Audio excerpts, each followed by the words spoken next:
I can only keep it on. Habitude.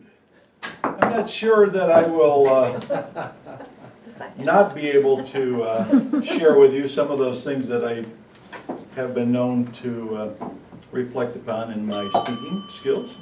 But my purpose today is to evaluate Jack Johnson. So let me move on with that. Project number 4, which Jack Jackson, that's one of my habitudes that I demonstrate. Always getting the name wrong. It is Jack Jackson. In any case, Jack, his objective, of course, was a fact-finding report, share the information with the audience, deliver it in a factual manner, and then be prepared to answer Q&A in a timely and effective manner as well. I thought, number one, you accomplished your objective. You did do an excellent job of research.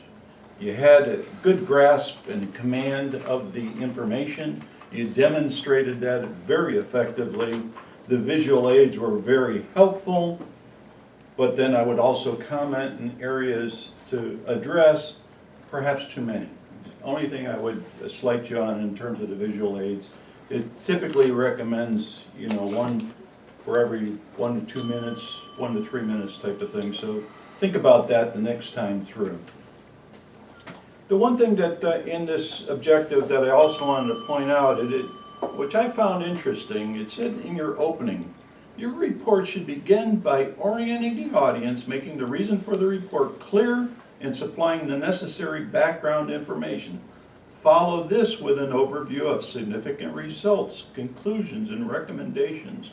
So unlike where you think of that as a summarization, you're actually asked in a briefing to put all of your information up front in the opening. Bring the conclusions. If you've seen some papers to executives, typically you'll see a one-page summary and then all the data to follow it. That's the point that they're making in this assignment. So that's an area that I think you want to bring forward a bit in that opening remarks, was the conclusions you came to.